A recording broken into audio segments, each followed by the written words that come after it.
Pak Ridwan akan menceritakan tentang kisah tukang minyak. Minyak. Siapa yang mau jadi tukang minyak? Iya, bau. Kasih aja voice-nya dulu, ada yang belum dapat namanya. Ariel. Dia udah suara. Sudah. Kan gagal. Oh ya gagal. Kemarin dia gagal jadi tokoh cerita, jadi kita ulangi Ariel. Ya. Di sebuah kerajaan ada seorang raja yang bernama Raja Ratu dong kamu. Namanya Raja Ariel. Bimo deh. Menjadi raja. Kemudian dia mengadakan sayembara untuk menunjukkan kepada rakyatnya bahwa kekuatan tentaranya lebih hebat daripada rakyatnya. Dan dia pun memanggil panglimanya yang bernama Panglima Kasmal. Ada tukang minyaknya. Akhirnya apa? Akhirnya dia panggil Kasmal, sini katanya. Kita adakan sayembara membuktikan bahwa kerajaan kita punya tentara yang paling kuat. Hadiahnya apa? Hadiahnya adalah 1000 Bali.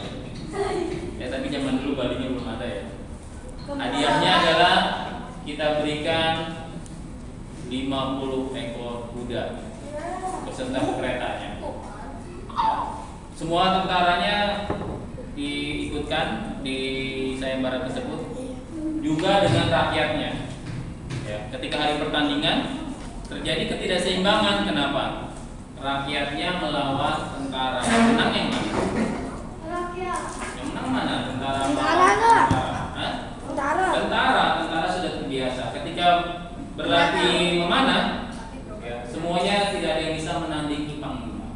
Tentu saja yang menjadi pemenangnya adalah panglima tersebut. Tetapi dari kejauhan datang seorang pemuda, dia bernama Ariel menantang panglima, tapi bukan untuk memanah. Kata Ariel seperti ini kepada panglima. Jelas saja yang menang adalah Tuan Panglima. Kenapa? Karena pekerjaan panglima sehari-hari adalah memanah.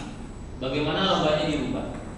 Lombanya adalah memasukkan minyak goreng ke dalam kendi. Gampang kan? Gampang sekali. Ya.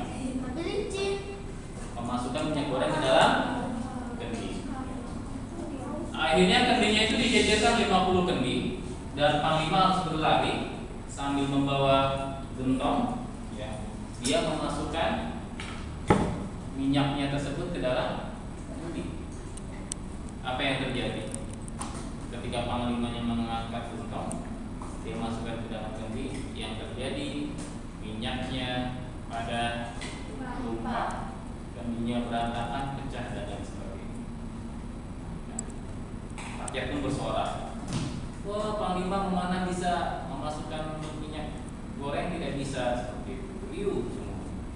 Dengan tenang si Ariel pemuda tadi, dia mengambil gentong minyak gorengnya, ya, dan dia pun menuangkan dalam kondisi mata tertutup sambil berlari. Bayangkan di depan panglima, matanya sengaja diikat, dia memasukkan minyak goreng tadi. Ya, tidak ada yang terlupa setetes pun. Semua rakyat bersorak, hebat Ariel katanya.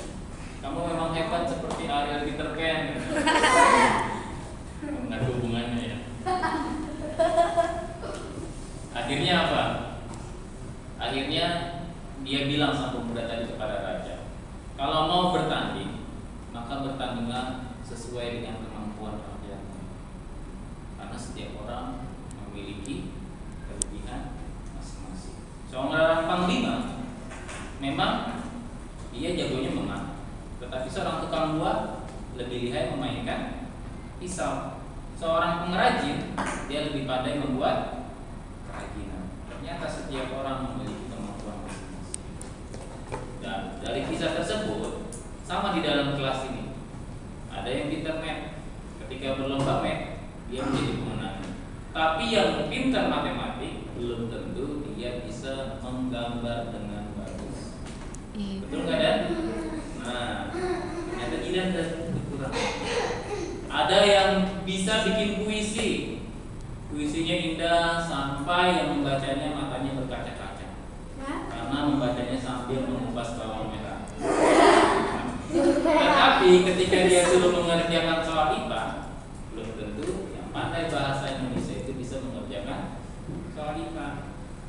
Ternyata setiap orang punya kelebihan masing-masing. Tinggal tugas kita mencari apa kelebihan dari diri kita, kemudian dikembangkan. Betapa banyak orang besar sukses karena dia mengembangkan bakat yang dimilikinya. Maka tugas kita, temukan bakat dalam diri kalian. Yang kedua, kembangkan bakat kalian hingga suatu saat kalian sukses karena kalian sudah mengasah bakat itu. Saja dari Pak Ridwan.